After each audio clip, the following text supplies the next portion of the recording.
Sobat Sikia, dari ujung timur Jawa Dwipa bersama saya Ahmad Danang Sagita dan Rifka Pramudiawadani dalam acara Podcast Sikia. Podcast asik dan ceria yang bakalan nemenin teman-teman semuanya dalam beberapa waktu ke depan dengan topik yang unik, asik dan juga menarik tentunya. Bener banget nih, Danang. Sekarang pada siang kali ini kita udah kedatangan narasumber yang menarik dengan topik yang menarik juga. Karena memang sekarang kan kelas 12 udah mulai agak pusing gitu ya, mau masuk kemana nih kuliahnya gitu. Deg-degan ya pastinya para pejuang PTN 2023 pasti lagi banyak pertimbangan tentunya, mau pilih PTN yang mana yang cocok sesuai karakternya, kebutuhannya dan juga keinginannya.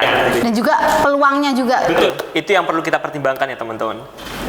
Oke, narasumber kita pada siang kini udah kece, 3 mahasiswa dari perwakilan prodi masing-masing yang ada di Sikia. Ada dari kedokteran hewan, akuakultur, dan juga kesehatan masyarakat. Mungkin bisa langsung perkenalan aja dari yang ujung sana, silahkan. Oke, halo semuanya. Kenalin, aku Melina Mertopoli Sinaga. Aku berasal dari Batam, Kepulauan Riau. Saat ini aku adalah mahasiswa kedokteran hewan Sikia Universitas Airlangga angkatan 2022. Dari kedokteran hewan Danang. Juga dari Batam. Jauh banget ya? Jauh banget. Kalau kita kan tetanggaan. Narasumber kita hari ini jauh-jauh ya, luar pulau semua kayaknya. Yang selanjutnya nih. Oke, perkenalkan nama aku Wulan Syarani Asda, asal aku dari Tanjung Pinang, Kepulauan Riau. Sekarang aku di Kesehatan Masyarakat angkatan 2020. Oke, dari Kepulauan Riau ya? Iya, Kepulauan Riau. Satu angkatan, Mbak? Satu kelas, cuma beda peminatan kalau sekarang. Beda peminatan dan beda pulau. Kalau kita kan gerbang Gumitir. Gerbang Gumitir. Bisa dilanjutkan? Halo, perkenalkan, aku Agnes Rilanda Sinaga, asalku dari Medan, aku dari Prodi Aquacultur Angkatan 2021. Oke, dari Medan. Gimana salamnya Medan? Horas Medan yang... Udah kelihatan ciri khasnya gitu. Suaranya lantang ya. Semangat membara ya. Semangat membara, memajukan Sikia. Oke, cocok gitu. Oh ya, gimana nih kabarnya? Sekarang kan besok UTS nggak sih? Besok Ya. UTS. Gimana kabarnya? Aman? Masih aman? Alhamdulillah. Aman. Dari kamu? Aman? Masih aman. Kesibukannya apa sehari-hari selain kuliah gitu? Dari Melina dulu. Aku kan join organisasi BEM ya, jadi ya itu sibuk mikirin proker. Di BEM jadi apa? Masuk? Aku jadi staffnya Pengmas sih. Oh, Pengmas. Boleh join nanti ya? Boleh. Kalau dari Mbak Ulan? Kalau dari aku sekarang fokusnya udah kuliah aja sih. Udah demis dulunya sama Mbak Rifka juga Hima. Ya di pipa itu. Oh, Hima juga. Udah mulai fokus menata masa depan. Iya. Udah semester tua. Iya, semester tua. Dari Yola kesibukannya apa? Kalau aku kesibukannya kuliah aja. Tapi Yola ini aku pernah dengar kalau nggak salah pernah ini ya pertukaran ya? Iya. Sempat beberapa waktu lalu. Iya. Pertukaran di mana Yol? Kalimantan Utara. Di Kalimantan Utara. Jadi dia ini memang hobi berkeliling. Iya. Buat traveling. Pas ya milih Sikia gitu. Betul. Karena Sikia itu jargonnya adalah kuliah sambil healing, kuliah sambil traveling. Betul. Makannya juga tuh. Betul, karena Banyuwangi gudangnya kuliner seperti itu. Ya, apalagi habis ini momennya Ramadan gitu kan, banyak jajanan di pinggir jalan. Nantikan konten kita selanjutnya ya teman-teman Sikia semuanya. Kita bakalan rekomendasikan takjil-takjil yang ada di Banyuwangi. Betul banget. Oke, kira-kira nih kan tadi udah dari Medan, terus Tanjung Pinang, jauh banget kan. Nah ini kok bisa memilih Sikia? Apalagi dulu namanya kan masih PSDKU ya. Tetanggaku aja itu nggak tahu kalau UNER itu ada di Banyuwangi gitu loh. Kok kalian yang dari luar pulau bisa tahu dan memantapkan hati untuk milih Sikia? Gimana nih? Dari Melina dulu. Oke. Jadi awalnya itu aku gak lolos SNM, jadi mau fokus buat SBM. Nah, aku emang dari kelas 2 SMA tuh pengen jurusan FKH atau kedokteran hewan. Jadi cari-cari peluang, cari-cari keketatannya, mana yang paling ketat dan paling longgar. Dan ternyata FKH Sikia Universitas Airlangga di Banyuwangi ini tuh keketatannya lumayan longgar. Dan akhirnya aku ya udahlah nggak apa-apa, aku juga nggak peduliin mau itu univnya mana, mau di tempatnya juga di mana, akhirnya aku tetapkan pilihan aku di sini dan ternyata pas pengumuman puji Tuhan lolos. Alhamdulillahnya. Gitu. Tapi nyesel nggak? Enggak sih, seneng banget. Happy, malah. seneng banget ya. Nanti kita bakalan cerita-cerita lebih lanjut terkait apa sih yang bikin happy di Sikia itu kan. Makanannya dong. Betul. Salah satunya ini Mbak Rifka ini hobi kuliner. Jadi teman-teman semuanya yang di sini yang mau rekomendasi kuliner bisa langsung hubungi CP di bawah ini ya. Nggak di endorse pokoknya. Kalau dari Mbak Ulan? Iya, kalau dari aku emang dari awal itu udah ngelihat peluangnya dulu gimana. Terus juga dari awal juga emang pengen masuknya ke UNER, Universitas Airlangga. Dan pas ngelihat waktu itu kan masih zamannya PSDKU ya. Jadi aku ngeliat itu di LTMPT-nya. Nah, di bagian UNER itu ada bagian Universitas Airlangga dan juga PSDKU. Nah, mulai dari situ aku mulai ngulik lebih dalam lagi sebenarnya apa sih bedanya PSDKU sama kampus utama. Nah, setelah aku cari-cari ternyata nggak ada perbedaan signifikan ternyata, karena dari dosennya sendiri juga yang sama ngajar di Surabaya, terus juga materinya juga sama kayak yang diajarin di Surabaya. Jadi aku lebih memantapkan juga buat milih yang di Banyuwangi karena tadi peluangnya juga lebih besar. Terus juga di prodi yang aku mau yaitu Kesmas, alhamdulillahnya waktu itu akreditasinya udah B kayak gitu, jadi makin fix deh milih Kesmas. Dan alhamdulillahnya sekarang akreditasi Kesmas udah unggul gitu. Yeay, congrats Untuk Kesma. kesemas gitu kan ya. Kesma.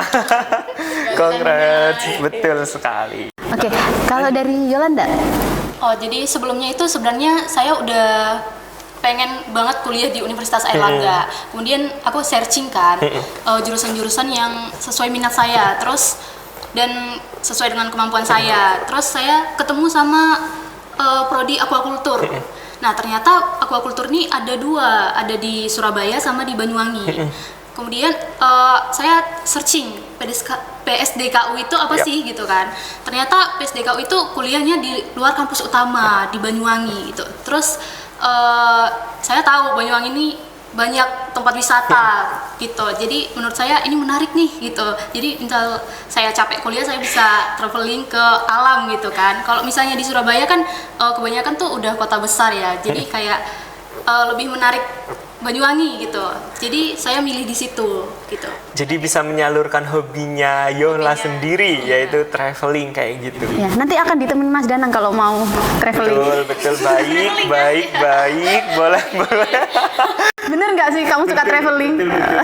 Apalagi di Banyuwangi. Nah, bisa buat highlight nih buat teman-teman semuanya yang nonton, para pejuang PTN 2023, bahwa seperti yang sudah dikatakan sama kakak-kakaknya tadi, bahwa Sikia ini memang setara fakultas ya di Universitas Airlangga, tapi namanya itu Sekolah Ilmu Kesehatan dan Ilmu Alam. Kenapa masih namanya sekolah? Karena memang dalam Sikia itu terdiri dari 3 prodi yang berbeda rumpun, yaitu ada aquaculture, kesehatan masyarakat, sama kedokteran hewan. Makanya dinamakan Sekolah Ilmu Kesehatan dan Ilmu Alam, dan proses pendaftarannya pun sama ya Mbak Rifka ya? Sama nggak jauh beda. Tadi kan juga udah disampaikan sama narasumber juga kan, bahwasanya peluang itu juga penting. Jadi sekarang teman-teman yang kelas 12 harus pinter-pinter nih membaca peluangnya, biar nantinya juga ya namanya nggak terima, biasanya kan menerima kekecewaan ya, sehingga baik banget kalau misalkan kita juga ada persiapan yang cukup matang kayak gitu. Oke, tadi kan juga udah disebutin kan bahwa sebelum masuk ke Sikia, sebelum daftar Sikia pasti udah searching terkait Sikia, walaupun dulu namanya PSDKU kan. Nah, pasti kan dulu ada ekspektasi nih. Nah, setelah masuk, terjun menjalani kuliah, mungkin yang baru ya, yang bisa cerita juga. Gimana sih, apakah udah memenuhi ekspektasi atau belum kayak gitu? Dimulai dari Melina dulu nggak apa-apa. Oke. Kalau boleh jujur sih sebenarnya nggak sesuai ekspektasi. Cuman ya bersyukur aja gitu bisa di sini, karena ada beberapa hal juga yang ngebuat aku ya udahlah nggak apa-apa, nggak sesuai ekspektasi, tapi ada beberapa hal yang mendukung gitu. Betul. Jadi ya nggak apa-apa sih kalau misalnya kayak gini gitu. Iya. Jadi mungkin bisa dipahami juga memang kalau misalkan dikatakan pasti ada kekurangan juga ada kelebihannya seperti itu kan. Nah, tapi kalau misalkan kembali lagi ke niat awal kita sebagai kuliah dan kita memanfaatkan potensi yang ada di sekitar kita, pasti juga bakalan oke-oke aja gitu kan ya. Secara garis kan MD-nya cuma beda lokasi aja. Tapi untuk fasilitasnya insya Allah enggak. Kalau dari Mbak Ulan sendiri gimana nih? Iya, karena kan aku angkatan corona ya. Jadi Sama Mbak Tos. Oke, karena angkatan corona itu jadi aku baru masuk semester 4 ini. Nah, jadi selama 3 semester sebelumnya itu aku nggak punya ekspektasi apa-apa sih sebenarnya, nggak pernah fokus ini perbedaannya gimana sih dengan kampus utama tuh nggak pernah sih sebenarnya. Tapi aku cuman fokus kayak apapun yang kita dapatkan di sini kan pastinya sama kayak yang kita dapetin yang teman-teman di Surabaya. Jadi menurut aku untuk ekspektasi aku terpenuhi atau enggak sejauh ini masih terpenuhi sih kayak gitu. Terus juga selama ini setelah masuk kuliah secara offline ngelihat juga fasilitasnya itu juga memadai dan juga cocok sih sebenarnya buat kuliah kalau dari aku gitu. Gitu ya. Jadi sejauh ini masih terpenuhi ya Mbak. Ngomong-ngomong masalah corona nih, dulu itu aku itu sempat dibilangin loh sama temanku kayak beneran kamu mau kuliah tahun ini masih corona gitu gak sih Mbak? Iya. Masih corona pasti kuliahnya online gitu gak sih? Nah tapi karena balik lagi mumpung ada UNER di Banyuwangi kan kuliah UNER gak harus di Surabaya kan berarti bisa di Banyuwangi. Kebetulan aku domisili Banyuwangi juga jadi ya udahlah kenapa enggak sekarang kayak gitu daripada nunda-nunda nanti umurnya semakin tua gitu. Kan juga sebagai pengalaman ya kuliah online gitu kan. Tahun kita kan ya yang kuliah online. Gak pernah ngerasain online ya kuliahnya. Ya Allah, seru. Tidur langsung Zoom. Iya. Kelasnya jam 7, bangunnya jam 6.55. Iya, aman, masih aman. Kalau sekarang jangan dicoba. Lanjut dari Yola gimana Yol? Kalau aku sendiri itu nggak menaruh ekspektasi yang gimana-gimana ya kalau ke PSDKU awalnya. Soalnya pas ospek itu kita udah dijelasin kampus kita tuh gimana gitu kan. Udah ditunjukin fasilitas di PSDKU itu gimana, apa aja gitu. Jadi pas udah mulai kuliah offline, yang saya bayangkan ya itu yang mereka tunjukkan. Jadi saya tidak menaruh ekspektasi yang lebih dan berarti sesuai lah sama yang mereka tunjukkan gitu. Tapi Yola keren karena ya aku kagum banget sih karena bisa walaupun di Sikia katanya di Banyuwangi di ujungnya Jawa Timur, tapi Yola bisa loh pertukaran di Kalimantan kayak gitu. Mungkin ini bisa dicontoh loh buat teman-teman semuanya yang nonton podcast ini ya Mbak ya. Tentunya nggak menghalangi untuk terus mahasiswa berprestasi. Betul, bahkan kakak tingkat kita dari kedokteran hewan kan juga ada yang ke luar negeri ya.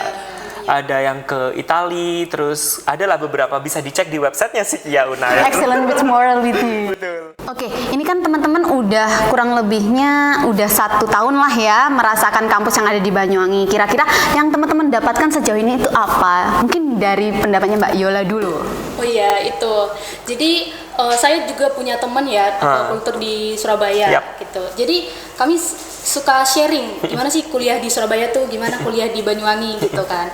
Nah saya tuh menemukan beberapa perbedaan dan ini membuat saya kayak oh untung ya saya kuliah di sini, saya bisa dapat ini. Jadi contohnya itu kami dari semester 2 itu udah bisa magang. Betul. Nah, setelah saya tanya yang di Surabaya mereka belum bisa gitu. Jadi ini salah satu privilege kuliah di sini gitu. Betul. Kemudian yang kedua kita ada praktikum lapang. Kita praktikum lapang di Pulau Merah, terus ada di Pulau Tabuhan juga. Dan nanti juga semester ke depan ada di Bali juga. Betul. Traveling banget aquaculture. Iya. Mau pindah jurusan? Enggak, udah tua. Ingat umur ya Allah. Terus ya lanjut, ada lagi? Menurut saya itu sangat menarik sih. Jadi itu membuat wah, untung saya untung kuliah di Banyuwangi nih gitu. Jadi ada privilege sendiri yang memang dikhususkan, bukan khusus ini karena mungkin kita ada ini dan juga fasilitas di sekitarnya juga mendukung akhirnya bisa dirasakan oleh mahasiswa. Kalau dari Mbak Ulan gimana ini Mbak Ulan? Iya, aku sebenarnya untuk kita ya, Kesmas ya Mbak Rifka, itu kan kurang lebih sama ya kayak yang di Surabaya. Tapi menurut aku lebihnya kita dibandingkan teman-teman yang ada di sana, peluang kita itu lebih besar daripada mereka karena kesempatan yang kita punya sama. Tapi untuk kepadatan atau keketatan antar mahasiswa kan bisa tahu sendiri kalau di sini kan lebih longgar ya jumlah mahasiswanya dibanding di sana. Jadi peluang kita untuk berprestasi, peluang kita untuk mengikuti suatu lomba atau juga suatu kegiatan itu tuh lebih besar dibandingkan mereka kayak gitu. Karena perbandingannya bisa kita 1:40, mereka kan 1:100 kayak gitu. Jadi lebih enak juga. Dan bisa di highlight berarti kuantitas tidak melihat kualitasnya. Betul. Setuju. Jadi meskipun di Banyuwangi ujung timur ada apa namanya gerbang Gumitir, nggak masalah, kita harus bisa berprestasi gitu kan ya, nasional internasional gitu. Kalau dari Melina sendiri gimana? Oke, sejauh ini udah semester 2 yang aku dapetin di sini itu aku juga dengar cerita-cerita dari cutting-cutting aku di FKH untuk praktik kerja lapangan gitu ya. Mereka langsung tersedia gitu tempatnya, kayak misalnya di Baluran, di Alas Purwo. Kalau misalnya anak-anak FKH Surabaya itu kan tempatnya metropolitan ya, jadi buat tempat-tempat yang ada binatang-binatang gitu mereka harus ke zoo gitu, nggak bisa langsung ke habitat langsung gitu. Kalau misalnya di Banyuwangi kan ada langsung tersedia gitu.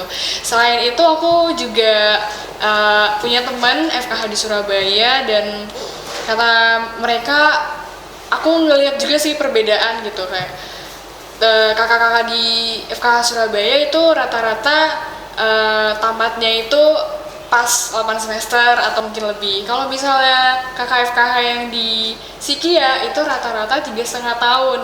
Kenapa? Karena kalau di Sikia itu muridnya mahasiswanya cuman sedikit, jadi kalau mau antri bimbingan atau apapun itu gampang gitu. Nah kalau misalnya di Surabaya kan ada banyak ya, ada 200, jadi kayak antrinya lama dan memperlambat buat kelulusan gitu. Benar, berarti memang SDM dari Banyuwangi, SDA-nya cukup mewadahi untuk mahasiswa terus berprestasi.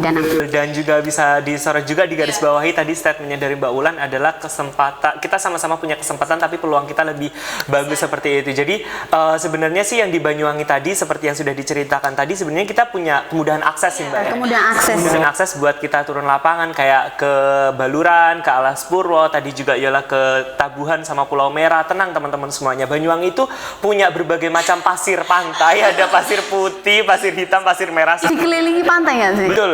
Jadi teman-teman semuanya yang pengen kuliah di Banyuwangi pasti bakalan nemuin pasir pantai yang beraneka ragam warnanya dan juga beraneka ragam pengalamannya. Bisa dilihat juga dari pengalaman teman-teman di sini. Oh ini aku jadi tadi kepikiran tiba-tiba karena kita mungkin bisa merasakan langsung praktek kerja lapangannya langsung diterima, karena memang dari SDA-nya kan udah mau, jadi mereka itu kayak seneng kalau nerima mahasiswa UNER. Waktu itu sempat juga kan kayak tanya kenapa sih mahasiswa UNER kok mudah aksesnya gitu, karena emang karena kita punya privilege gitu loh, jadi akhirnya kita dipercaya kayak gitu dan bisa harapannya bisa membantu dari Kabupaten Banyuwangi itu sendiri kayak gitu. Betul.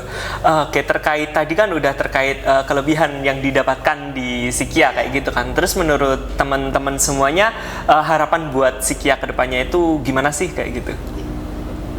Dari siapa dulu? Dari tengah. Mbak Ulan belum pernah. Gantian ya, dari kiri kanan ke tengah. Oke.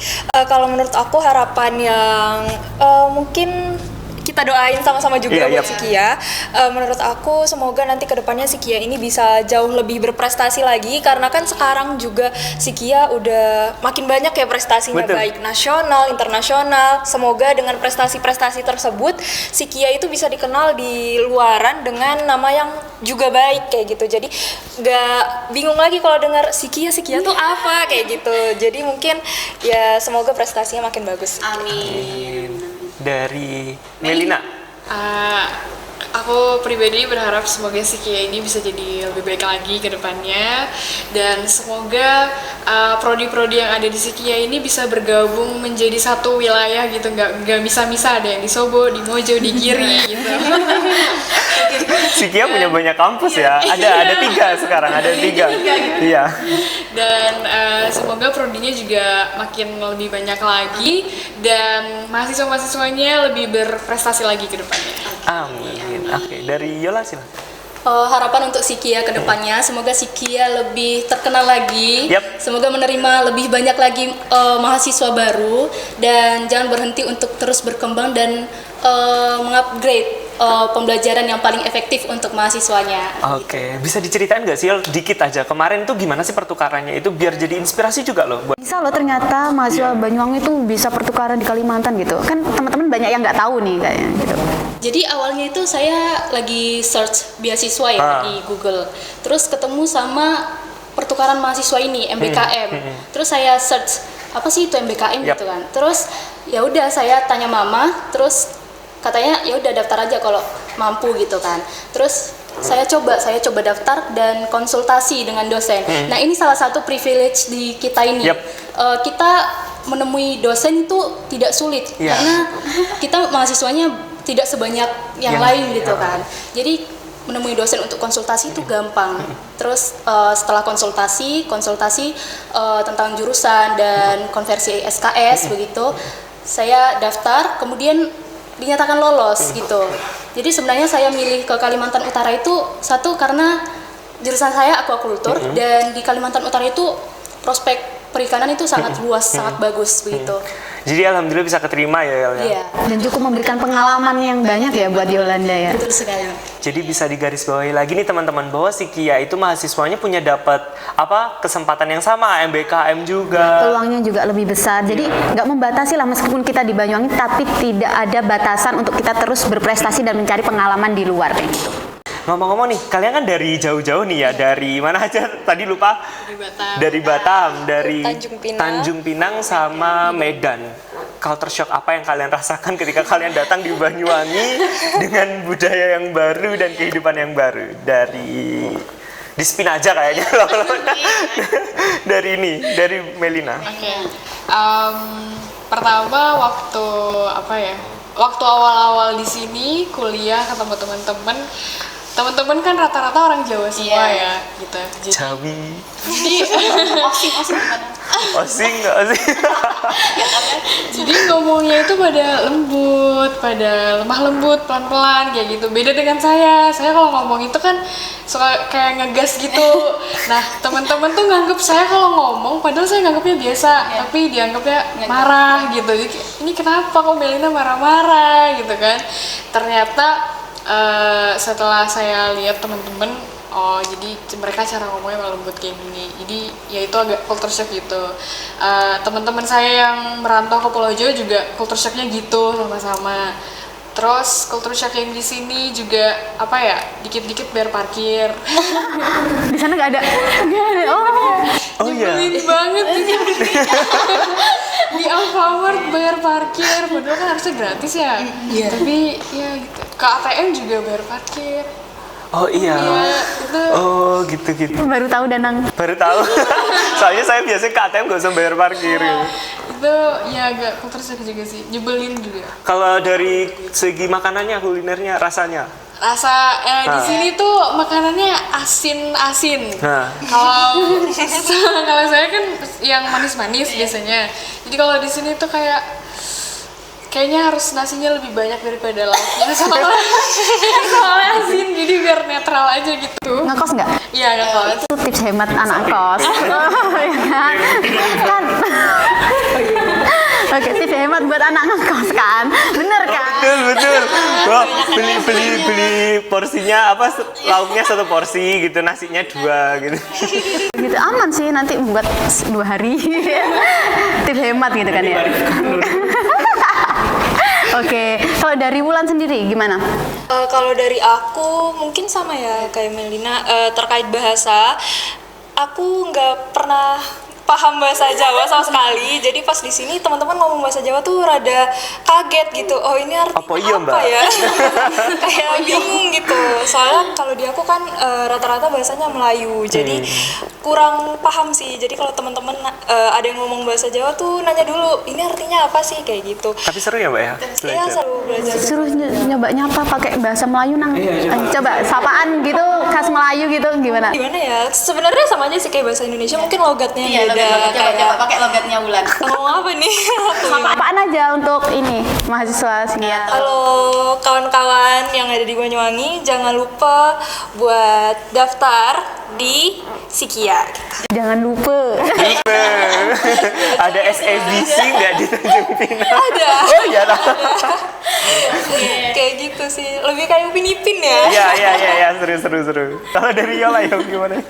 Kalau culture shock yang pertama itu pastinya bahasa ya.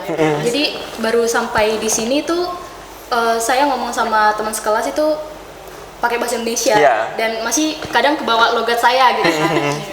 Pernah dengar nggak logat orang Medan tuh gimana ngomongnya? Iya, pernah dengar. Terus mereka kayak kaget gitu kan. Oh iya ya. Terus aku sadar.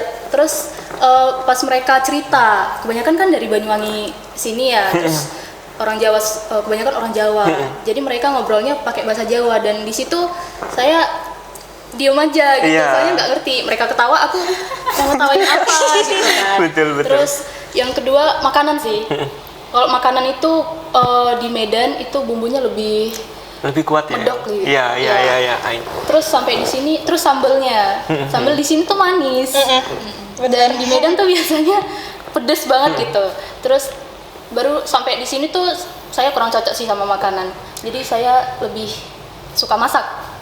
Oke, teman-teman ini biasanya kan udah lama 1 tahun tadi kan ya. Itu biasanya pulangnya sering pulang nggak? Atau berapa tahun sekali, 2 kali gitu? Kalau saya kan deket, setiap hari. Aku belum pernah pulang sih. Belum. Oh iya ya? Belum pernah pulang. Dari Mahba? Saya di sini 2022. Oh 2022 sampai sekarang? Iya. Kalau Ulan belum pernah pulang juga? Aku biasanya pulang tiap ada perayaan sih, kayak Lebaran kayak gitu pasti pulang. Cuman kan kemarin sebenarnya libur semester aku pasti pulang. Cuman kemarin kita libur semester, kita PKL, jadi nggak bisa pulang. Jadi kemungkinan nanti Lebaran baru pulang. Udah beli tiket tapi kan? Udah.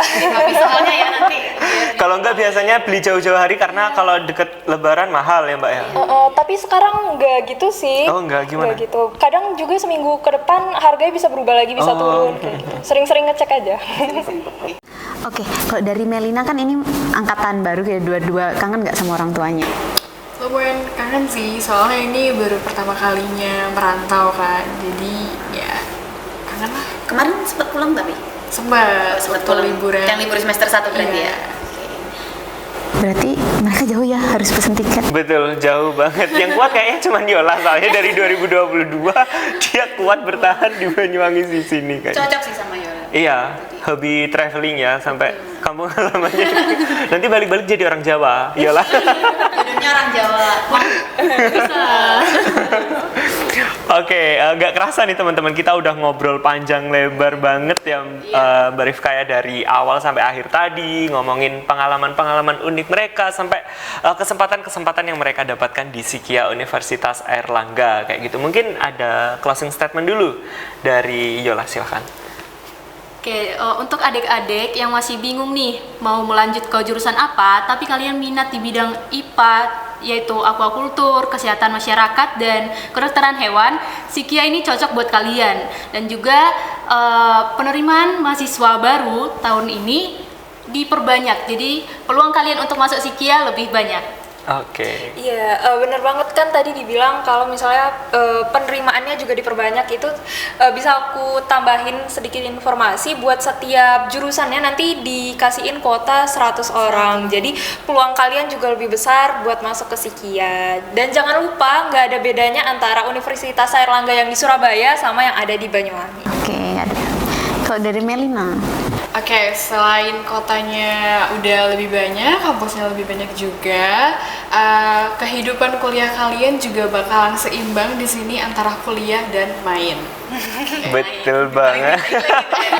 Oh ya, sedikit ngasih informasi juga. Teman-teman kalau di sini ada yang ada permasalahan ekonomi dan lainnya, jangan khawatir, meskipun kita Universitas Airlangga itu banyak sekali beasiswa. Salah satunya ada KIP kuliah. Jadi teman-teman bisa semakin semangat gitu untuk kuliah aja karena beasiswa banyak yang di backup sama Universitas Airlangga. Oke, betul banget, dan juga perlu di garis bawahi bahwa memang mahasiswa Sikia itu mendapatkan kesempatan yang sama karena Sikia juga pastinya bagian dari Universitas Airlangga, dan yang perlu kita ketahui bersama bahwa kuliah di Universitas Airlangga nggak harus di Surabaya, tapi bisa juga di Banyuwangi. Kayak gitu.